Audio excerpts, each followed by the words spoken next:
Sabah namazında saldırıya uğradık. Devri günün ikindisine kadar bizim gemiye giremedi İsrail askeri. Sakın dedi Zeliha abla. Bak dedi, sesini çıkartırsan aha bunlar dedi benim gözyaşımı görmeyecek ve ben onlara gözyaşımı göstermeyeceğim. Bu nasıl bir inançtı sizce? Hatta arkadaşlara dedim sorguya götürüyorlar. 2 tane İsrail askeri yanımda, biri önümde, biri arkamda. Dedim ya ben ne kadar ünlümüşüm ya, 4 tane asker arasında havamdan geçilmiyor tabii ki böyle. Şu anda dedi senin resmini koyuyorum, Interpol'la aranacakmışım, hiçbir yere gidemeyecekmişim, kırmızı bültenmiş. Ben onlara göre teröristmişim. İyi o zaman teröristem dedim, bir dakika dedim, şöyle durdum ben. Yattım, hadi çek şimdi dedim, poz verdim. Dalga geçtiğimi anladı yandı tarafta. Ne yapıyor dedi bu. Dedim söyle, artistik pozumu verdim de Intermat'ta güzel çıkayım dedim yani. Venezuelalı bir kardeşimiz o anda kalkıp ikindi ezanını okuması beni o kadar etkiledi ki bütün askerler başına tabancalar, silahlarla döküldü. Herkes bazısı bağırıyor, sus diyor. Kapatıverdi gözünü ve ikindi ezanını okudu o çocuk. Ve elimi çıkarıverdim kelepçeden. Herhalde sıkı bağlamamışlar. Arkamdan nasıl bağırıyor biliyor musun asker? Zet diye. Silahını doğrultmuş geldi yanıma. Öleceksem ölürüm dedim. Bari şehit oluruz. Ve o anda El Cezire bizim neyle birebiri? Hemen altyazı geçmiş. Şok. Türkiye'li bayan isyan etti. Arabayı yakacak. Mısır'ın nasıl kardeş bir ülke olduğunu bütün dünyaya lanse edecekmiş. Abla sen kafayı mı yedin? Sen Gazze'ye nasıl gidilir biliyor musun diyor adam bize.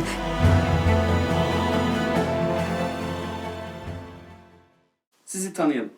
Adım Zeliha Sertkaya. Gönen Gündanköyü doğumluyum. Şu anda 60 yaşın üzerindeyim. Emekli olana kadar kendi hayatımı yani idare ettiren, pazarcılıkla uğraşan bir bayandım.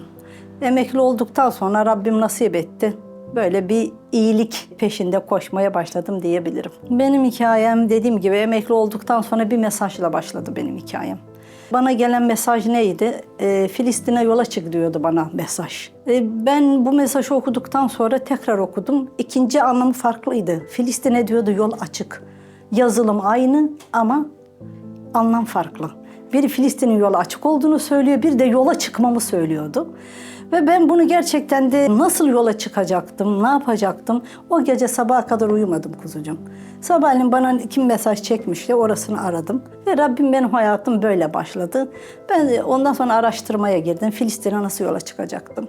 2009'dan bahsediyorum. Yani İsrail yine bu fosfor bombalarıyla saldırıyor. Her zamanki hali insanlara kan kusturuyor.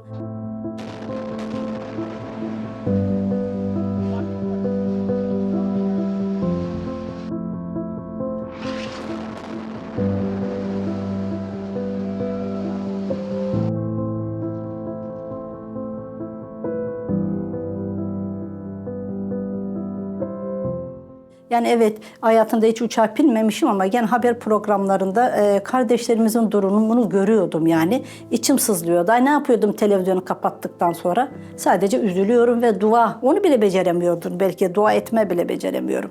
Buradan bana gelen cevap şuydu. O Filistin'e İngiltere'den John Calhoun diye bir milletvekili yani hava kamerasından oradaki ablukayı kaldırmak adına bir konvoy hazırlığındaymış. Ben ne bileyim oğlum, ben hayatımda dediğim gibi uçağa bile binmemişim. İstanbul'a nasıl gidilir bilmeyen insan. Biz de gelelim dedim. Yani ben sanıyorum bineceğiz, öyle gideceğiz. Ama sonradan öğrendim ki oraya gitmek için bir araban olması gerekiyor. Aldığın araba oraya yani İsmail Haniye'ye, Gazze'nin hükümetine bırakıyorsun arabanı. Ve geri dönüyorsun. Yani böyle bir konvoy, karadan gideceksin yani. Böyle bir ablukayı kaldırmak adına buymuş. Yani daha bunu duyarken bile engeller başlamıştı. Hele benim gibi bir Zeliha teyze. İlkokulu zor bitirmiş, zavallım pazarcılıkla hayatını kazanmış. Ama bu benim hayatımın dönüm noktası diyebilirim Allah'ın izniyle. Bana o şekilde söylendiği zaman ben üst katımda oturan bir Türkan bacım var. Onun arabası var. Dedim kız Türkan böyle bir şey varmış be kuzucuğum dedim. Hadi biz de gidelim sizin arabayla dedim. O da benden daha deli herhalde. Allah ondan razı olsun. Gidelim Zeliş abla dedi. İkimiz beraber olduk. Onların arabayı söyledik. 7 yaşındaymış, kabul edilmedi.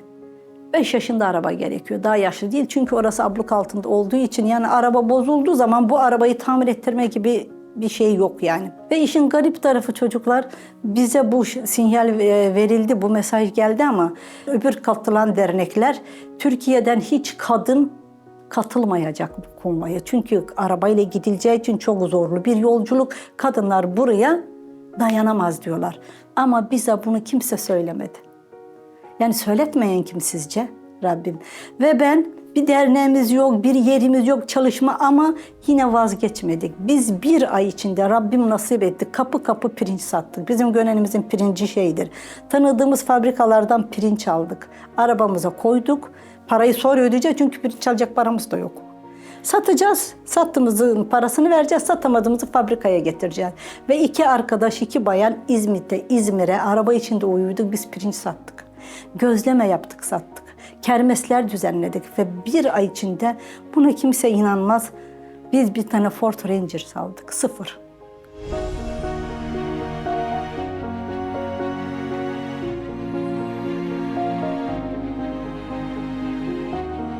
Rabbim nasip etti. Çünkü bizden istenen ya yük arabası, ya bir okul arabası veyahut da bir çöp arabası veyahut da bir ambulans. Yani taksi istenmiyor. Çünkü insanların bunlara ihtiyacı var. Türkiye'den 2 tane çöp arabası götürdük ve Gazze'nin hiç çöp arabası yokmuş, bir düşünün. O şekilde. Neyse Rabbim nasip etti. Arabamızı aldık. Evden izin almayı, onunla onları hiç saymıyorum eşlerimizden. Nasıl izin aldık, nasıl gittik? Bu hiç şey değil. O en zor tarafı. O konuya hiç girmeyeyim, sabah kadar bitmez zaten. Allah'ın izniyle. Rabbim nasip etti. Pasaportlarımızı çıkarttık. Biz cumartesi günü vize aldık ya. Böyle bir şey var mı? Rabbim nasip edecek ya, çünkü pazartesi yola çıkılacak. İstanbul'da Fesane'de buluşmamız gerekiyor. Bütün dünya ülkeleriyle 38 ülke katılmış. O ülkeler Fesane'de buluşacağız. Pazartesi yola çıkılacak ama bizim vizemiz yok elimizde, pasaportumuz. Balıkesir'e gittik alma. Orada gelmiş ama oradan almamız gerekiyor. Gönen'e gelmemiş. Oradan gidip alacağız. Gittik, orada bekçi memur var orada bir tane, mesaiye kalmış. Ne dedim, böyle böyle. Nereye gittin? Gazze'ye. Abla sen kafayı mı yedin? Sen Gazze'ye nasıl gidilir biliyor musun diyor adam bize. Ya çocuğa anlattım, gideceğiz bir oğlum dedim. Sen verirsen gideceğiz. Vereyim de hadi gidin dedi. Güldü yani bize. Evet, çünkü bunu anlatamazdık. Biz gayet saf, gayet de samimi duygularla yola çıkmışız. Rabbim nasip etti. Bindik arabamıza, Fesane'ye gittik çocuğum.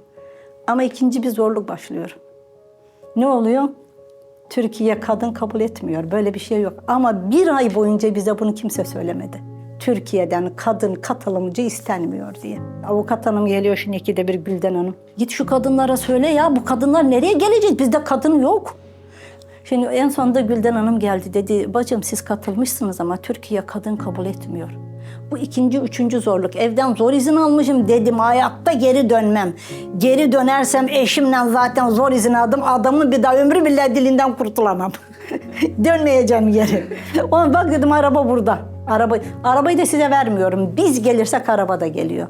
Ama dışarıdan aktivisti kadına çok katılımcı vardı. 80'e yakın bayan vardı. Dedim bunlar ne? Bunlar kadın değil mi?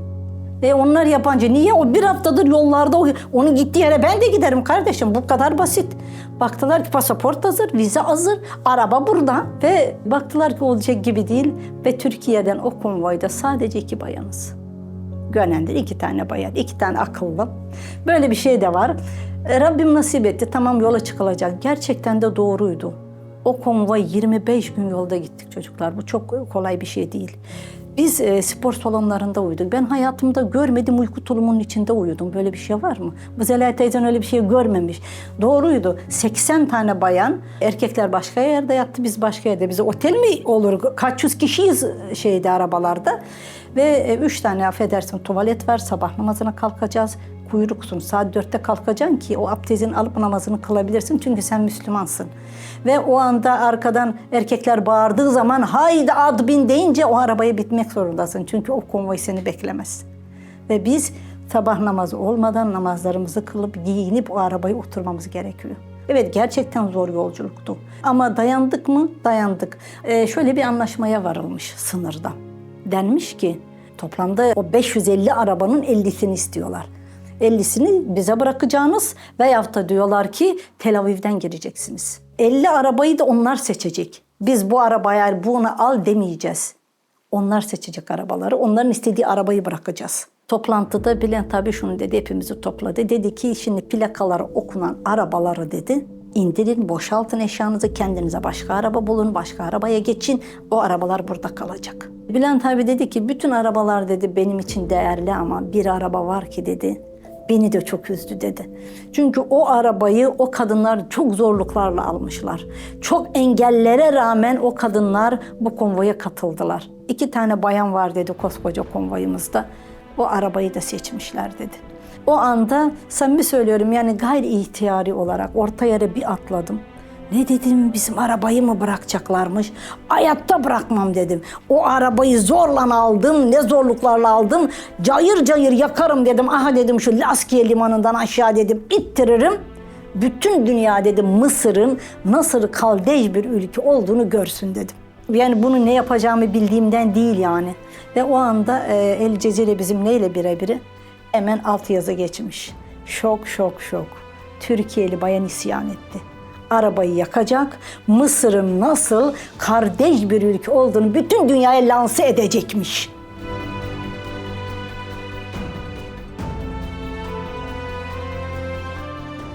Ve ben ağlayarak samimi söylüyorum arabanın içine koşa koşa gittim. Bir küçücük Kur'an-ı Kerim'imiz vardı arabanın içinde böyle yollarda okuruz diye koymuştum. Yasin'in daha 2 yaprağına bile gelmedi. Oradaki erkek kardeşlerimiz Sefine bacım, Sefine bacım gözün aydın. Bağıra bağıra geliyor ne? Arabanız kaldı. Ve 2 saat içinde daha 1 saat geçmeden hemen telefon geliyor. O arabayı bırakmıyorsunuz, o araba girmesi lazım. Ve burada aslında Rabbim gayretlerimize bakıyor yani. O araba oraya gidecek zaten. Bu Zeliha teyzenin bir şey yaptığı yok. Ama sadece Rabbim hani Nemrud'un ateşinin yanında mısın, karıncanın taşıdığı suda mı?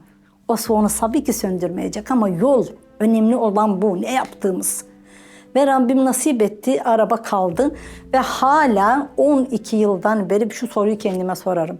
Acaba arabayı bırakmasalardı yakacak mıydım? Hala bunun cevabını bulamadım. Kendim bulamadım yani ki itiraf edeyim yani böyle bir şey. Ne yapardım onu da bilmiyorum. Ama Rabbim o gayretimizi gördü ya, ben ona inanıyorum. Rabbim gayretimizin karşılığını verdi. Yani imkansız diye bir şey yoktur. Kaybedecek de bir şey yok. Ve gerçekten de ilk önce bizi konvoya kabul etmeyenlerin sonra Sefine bacıları olduk. İlk başta giderken arabamızda yola çıkıyoruz ya, biz arabaya koyacak benzin parasını bile düşünmemiştik, almamıştık yanımıza oğlum. Böyle bir şey var. Koca arabayı almışık da benzin parası yok. Ve kolumda bir tanecik bileziğim vardı. Zorla onu bu nefis bırakmadı, bu utanmaz nefis. Zorla o bileziğimi bozdurdum, arabaya benzin parası yaptım ve o da imtihandı. Ben bir defacık o bilezik parasıyla arabaya benzin koydum. Neden biliyor musun? O konvoydaki erkek kardeşler, abiler bizim arabamıza benzin koyabilmek için yarıştılar. Hepimiz toplu halde girdik benzin alma ve hepsi yok bu sefer Sefine bacıların benzini bizden. Bu sefer bizden ve benim bilezik param kaldı cebimde ve bayağı sevindim yani kopardık ya bilezik parası kaldı. O da bir imtihandı ve gelirken o bilezik parasını bilezik yapmaya geri getirmedim. Onu Gazze'de bıraktım Allah'ın izniyle. Çünkü o da bir imtihandı. Yani imtihan gözüyle bakarsak gerçekten her şey güzel oluyor diye düşünüyorum. Pandemiden önce arkadaşlarım bir bölümü Gazze'ye girdiler. Arabamın görmüşler, resimlerini çekmişler. Zeliha teyze arabam koşturuyor boyuna bak. Yük taşıyor. Böyle bir yük arabasıydı zaten. Devlete yük taşıyor falan gibilerinden. Rabbim nasip ettikten sonra bu oluyor. Yani o gayretlerimizin karşılığını verdi. İnsanlarla diyalog haline girdiğin zaman, köprü olduğun zaman gerçekten kapılar açılıyor. Yeter ki ben ne yapabilirim derdine düşelim. Yeter ki bana ne, sana ne, ona demek veyahut da el ne der derdine değil de Rabbim ne der derdine düşmek lazım diye düşünüyorum. Yani engeller sadece beynimizde. Biz mesela bir arkadaşla geçen konuşuyoruz. Benim eşim izin vermez ki. Ama sen daha sormadın bile. Sormadın eşine. Belki verecek izin ama biz yasağı koymuşuk zaten. Ne diyor? Kim zerre iyilik yapsa kendine, bir zerre illa da her şey para da değildir. Yani muhakkak senin yapabileceğin bir şey vardır. Misal konuşayım. İlle de en zoru da diyor ki bedenini vakfedebilmek. Ne yapıyoruz bedenimizi vakfederek? De köfte yapma uğraşıyoruz. Gidip bir derdini... De yolda sokakta gördün, gençlere onu söylüyorum. Kuzucuğum bir teyzenin çantasını taşı. Yani burada anlatmak, vurguladığım şu. Yeter ki iste. Yeter ki yoluna çık, git. Bak Rabbime ne kadar şükretsem az, bak sizi bile tanıdım, görüyorsunuz mu? Yoksa Zeliha teyzeyi kim tanıyacaktı? O sahilde Mavi Marmara gündeme geldi. Türkiye'ye döndükten sonra dendi çalışmalar yapılacak ve böyle bir gemiyle yola çıkılacak. Şöyle bir şart vardı. Kara konvoyuna katılan Mavi Marmara'ya katılmayacak. Neden? Çünkü değişik sesler olsun, değişik yüzler olsun. Biraz daha üst tabaka, yani dünya ünvanı yüksek birileri olsun. Zeliha teyzen gibi ilkokul mezunu olmasın yani. Buna rağmen ben yine de başvurumu yaptım. Arkadaşa dedim, yine de sen de yap dedim. Ama Zeliha abla söylediler ya dedi böyle. Söylesinler dedim. Nasrettin Hoca işi ya tutarsa? Kaybedecek bir şeyimiz var mı? Yok, çünkü zaten kabul edilmeyeceğimizi biliyorduk diyeceğiz. Ya tutarsa olursa? Ama Rabbim nasip etti. 7 tane jüri üyesinden bir tanesi Demet Tezcan, Allah ondan razı olsun. Benim onun önüne gitmiş. Diyor ki bakıyorduk diyor, ilkokul mezunları hiç okumadan atı veriyorduk diyor, yani şeylerin ne var. Bakıyorduk diyor, üniversite işte filanca ünvan bu, hadi tamam bu gelsin, biraz daha ses getirir. Seni gidiyor tam benim elime geldi diyor. Tam baktım ilkokul mezunu, tam atacaktım. Baktım diyor birçok bir şey karalamışsın. Yazın da diyor doktor yazısı gibi. Dedim valla ben bile okuyamayayım ki, sen nasıl okudun bilmiyorum artık. Orada altta bir paragraf konmuş. Demiş ki niçin katılmak istiyorsun? Ben de orasını dedim diyor, bu ilkokul mezunu buraya ne yazmış yani? Üniversitelere bile baktım diyor, hiçbir şey yazmamış. Sadece orasını işaretlemiş, adam kendinden emin yani. Beni götürecekler diyor. Ama okudum. Sonra dedim ki diyor bu kadın gelmeli. Ve seni ayırdım. Burada samimiyet, Rabbimle iç içe olmak, gerçekten istemek. Arkadaşım hala onu söyler. Demek ki der Zeliha abla, sen benden çok istemişsin. Ben hatta dedim der, bu Mavi Marmara'ya depinersem dükkanımız da var. Dükkanda kim kalır acaba? Sanki çağırdılar da diyor. Dükkanı düşünmeye başladım. Demek ki sen daha çok istemişsin diyor. Rabbim bu samimiyetle arkadaşı arıyorlar. Diyorlar ki size bir sevindirici haberimiz var, bir de üzücü. İlk önce diyorlar üzücüyü söyleyelim de sevindiriciyi sonra ne? Mavi Marmara'ya kabul edilmediniz. Diyor sevindirici ne? Arkadaşınız kabul edildi diyor. Dedim de ne diyorum, ben daha çok üzüldüm ya. Bu nasıl bir sevindirici haberdir falan. O şekilde güldük. Rabbim nasip etti. Yani hayatımda filmlerde bile görmediğimiz karelerle karşılaştık. Evet, kara konvoyunda kimse değil ama Mavi Marmara gerçekten ses getirdi. Kara konvoy 25 günlük bir yolculuktu. Bu 3 günlük bir yolculuk. Aslında burada bence İsrail kendi şeyini meydana çıkarmış oldu. Bütün dünya gözü önünde ben buyum. Zaten gösteriyor da bizim gözlerimiz var, görmüyoruz, anlamıyoruz. O ayrı konu tabii ki. Bir şey diyemeyeceğim. Ben Mavi Marmara'da o Adanalı şehitimiz bizimle beraber diye Çetin Topçuoğlu kara konvoyunda birebir 25 gün beraberdik. Onun ölümü beni çok etkiledi. Ama ben onun eşine hala gıpta ediyorum. Gerçekten o şehit olanların arasındaki benim eşim olsaydı ben o dayanıklılığı gösterebilir miydim? Bana göre o insanlar seçilmiş insanlardı. Ve biz sabah namazında saldırıya uğradık. Devri günün ikindisine kadar bizim gemiye giremedi İsrail askeri. Samimi söylüyorum, yani teslim olmamıza rağmen cesaret edip giremedi. Ben şunu diyorum, o gemiye sanki diyorum cesaret tohumu atıldı. Gerçekten de bana bazen soruyorlar, ay nasıl durdun? Gerçekten de korkmadım. Çünkü hadi biz öyleydik de yabancılar da beni çok etkiledi. Çünkü hadi biz Müslümandık, ölürsek şehit olacaktık. Böyle bir inancımız var elhamdülillah. Ya, o aktivist adına çıkmış yola. Bu neye güveniyordu? 2 bayanla beraber aynı cezaevi arabasıyla götürüldüm cezaevine. O çok limana çekildi gemi zorla. Ve o anda geminin içinde bak sabah namazından ikindiye kadar o şehitlerimizle beraber biz şöyle geminin etrafında oturuyoruz, şehitler önümüzde. Birebir onlarla saatlerce beraber durduk ve onlar bize psikolojikman diyorum ben eziyet yaptılar yani.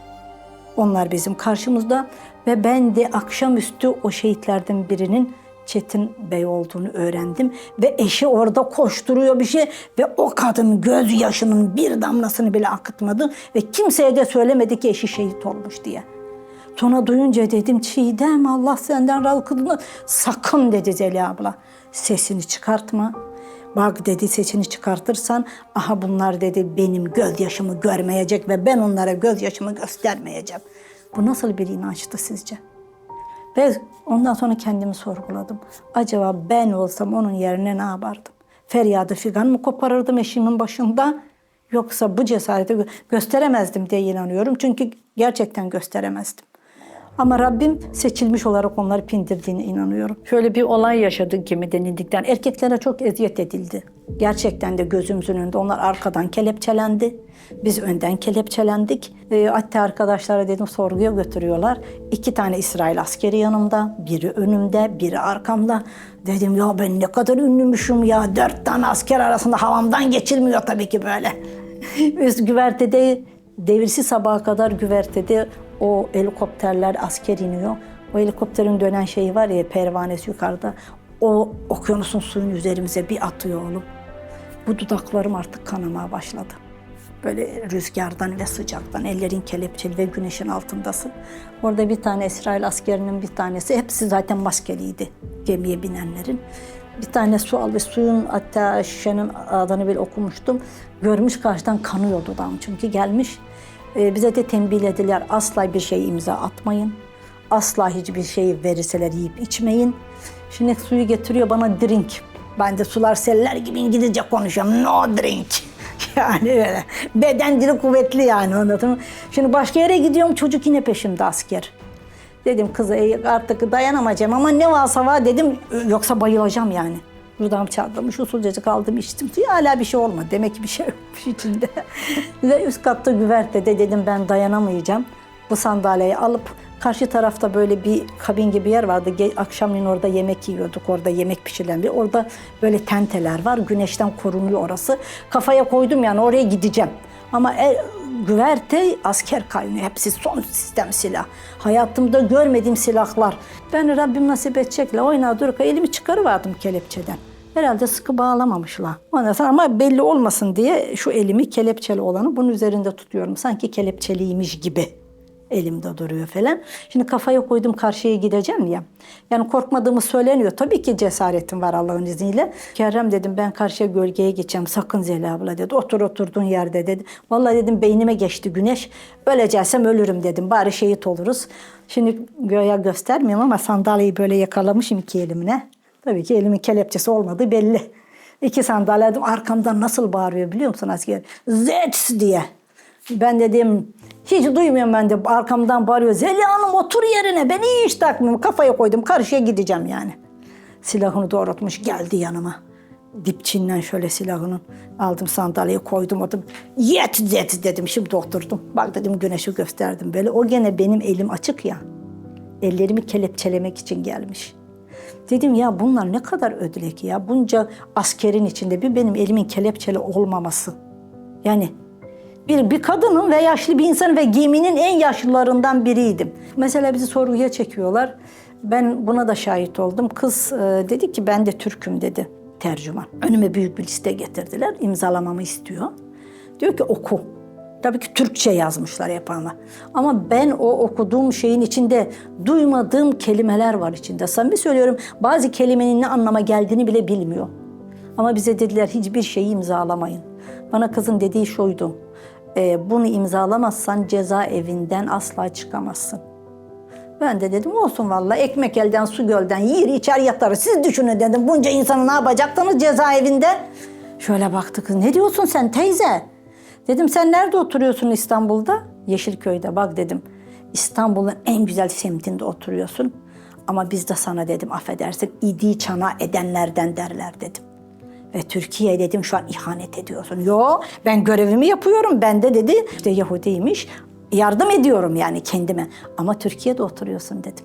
Türkiye'nin ekmeğini yiyorsun. Ve Yeşilköy'de en güzel yerde oturuyorsun. Sana sağlanan hakka bak. Ama gelmişsin ihanet ediyorsun dedim. Hiç de öyle değil dedi. Ben de bunu imzalamıyorum dedim. Orada resmimi çekecek orada. Şu anda dedi senin resmini koyuyorum. Interpol'la aranacakmışım. Hiçbir yere gidemeyecekmişim. Kırmızı bültenmiş. Ben onlara göre teröristmişim. İyi o zaman teröristem dedim. Bir dakika dedim. Şöyle durdum ben. Yattım. Hadi çek şimdi dedim. Poz verdim. Dalga geçtiğimi anladı yandı tarafta. Ne yapıyor dedi bu. Dedim söyle artistik posumu verdim de Intermat'ta güzel çıkayım dedim yani. Söylesene dedim arkadaşına. Oradaki soruyor şimdi ne diyor diye. Ondan sonra yok söylemeyeceğim abla. Evet senin ihanetini söyle dedim oraya. Gerçekten de o kadar çok arandık ki artık kendi ayaklarımın kokusu beni rahatsız eder oldu. Parmaklarımın arasında ne arıyor? Ağzımın içinde ne arıyor? Sonradan öğrendim ki böyle bir küçücük o görüntüleri geçirmeyelim de cip misim neymiş o? Gerçekten de benim de elimde bir küçük kamera vardı. Olan kardeşimin el kamerası vardı. Ama ben onun içindeki o kameradaki o hafızayı çıkarıp saklamak aklıma gelmedi oğlum. Gerçekten saklasaydım o kadar görüntüler çektim ki o hücum botların saldırı anını, o helikopterlerin iniş anını, o İsrail askerlerinin güvertedeki gemiye girmeden hep kameraya aldım onları. Ama ben onu saklamak aklıma gelmedi. Ben böyle bir şey görmemişim ki. Kendi köyünden dışarı çıkmamış olan Zeliha teyze böyle bir şey görmemiş ki bunu saklasın. Ondan sonra öğrendim ki saçlarımın diplerini dahi aradılar. Ondan sonra bizim tercümanımız vardı, Allah razı olsun. Dedi ki kızlar dedi hadi şanslımışsınız dedi, gideceğiniz dedi cezaevi sıfırmış dedi, siftayı biz yapacağız dedi. Şimdi ben aslında merak ediyordum bunca insanı hangi cezaevine koyacaklar? Yani çünkü çok kalabayız, 1500-2000 kişi insan varız. Ondan sonra o dedi ki çölün ortasında yeni bir cezaevi yapılmış. Orasını bizi götürecekler. O anda Yunanlı bir bayanlandım aynı cezaevi arabasında. Şimdi kadıncağız siyah bir böyle tişört giymiş sırtına. Önünde yazılar var. O eminim ki o yazılar İsrail'in hoşuna gitmeyecek yazılar. Çünkü o kadın o yazıyı kapatmak için o kadar gayret sarf ediyor ki önünü böyle ellerini örtüyor, arkasını cezaevi arabasının arkasına saklıyor falan. Yani ben tahmin ettim o yazının iyi bir yazı olmadığını. Benim de bütün eşyalarımızı aldılar yalnız. Çantamızda ne varsa paramız, götürdüğümüz eşya. Ama omuz şalım omuzlarımda almadılar. Omuz şalımı. Ben de o kadının rahatsız olduğunu anladım, askerlerden saklandığını. Aldım omuzumdaki şalı, onun omuzuna koydum. Önüne de böyle bir düğüm attım. O yazı kapandı. Arka yazı da kapandı tabii ki. Böyle üçgen şeklinde attığımda. Kadın nasıl mutlu oldu. Kadın, oh my God gelip sarılıyor. Dedim, ay my God dedim, gel sarıl. O kadın benim de kattım dedim. Yürü beraber sarılalım. Bir kere de ben sarıldım kadına ikimiz. Kalpleri Rabbim bilir ya. Rabbim inşallah İslam'la şereflendirmiştir. Ve o kadın da benim için o da. Gerçekten o kadının da hiç korktuğunu görmedim. Yani hadi ben dediğim gibi korkmuyordum da o da korkmuyordu ama o yazıdan sonra o yazıyı da kapattık ya. Ay nasıl sevindi kadıncağız. Arabada aynı arabadayız ikimiz. Ve cezaevine indiğimizde bir de baktım 4 tane daha cezaevi arabası yanaştı kapının önüne. Ben böyle bir cezaevi görmedi sanki böyle nasıl zindanlar gibi o koca koca duvarlar, koca koca ışıklar. Böyle filmlerde bile görmedim böyle cezaevi. İndik kapının önüne. Bir de baktım bizim avukat da orada. Kız dedim avukata, gitmeyin durun geriye. Herkese durun dedim girmiyoruz. Herkes şaşırdı. Niye Zeliha teyze niye duruyoruz? Böyle durdu herkes. Kız dedim söylesene dedim şu askere kırmızı kurdeleyi getirsin açılış yapalım. Ne açılış dedim biz giriyormuşuz ya bak cezaevi yeniymiş. Açılış lazım. Makasla kurdele getirsinler. Allah'ım kimde can kalır. O üzüntü halımızda bir kahkaha. Bak samimi söylüyorum. O an İsrail askerini görmek lazım. Hepsi şokta. Bunlar deli herhalde demiştir. Biz bunları cezaevine koyuyoruz. Bunlar kahkahalı gülüyorlar. Onlar aslında şunu beklediler bence. Neyi bekledi? Yalvaracağız. Ayaklarına kapanacağız. Ama hiç kimsenin böyle bir olay yaşamadı. Hiçbir korkan insan görmedim. Sen söylüyorum bak. Yani o kadar eziyet ettiler. Mesela üst katta ikindi namazını anlamış Venezuelalı bir kardeşimiz o anda kalkıp ikindi ezanını okuması beni o kadar etkiledi ki bütün askerler başına tabancalar, silahlarla döküldü. Herkes bazı bağırıyor, sus diyor. Kapatıverdi gözünü ve ikindi ezanını okudu o çocuk. Bütün o ateş şeyin olmasına rağmen o zaman askerler dikildi. Bütün hepsimiz ayağa kalktık gemide. Asker geri durdu. Yani burada Rabbimin verdiği bir ne bileyim ne anlatayım artık nasıl söyleyeyim böyle bir şey var. Ama Mavi Marmara Allah'ın izniyle bana göre yoluna devam ediyor. Zeliha teyzem 10 yıldan beri Mavi Marmara'yı Gönen'de, Bandırma'da ve dışarıda sürdürmeye devam ediyor. Rabbim sizden razı olsun. Teyzeciğim Allah razı olsun. Sonra siz gidince bir şeyler geliyor benim aklıma da. Keşke şunu da diyeydim.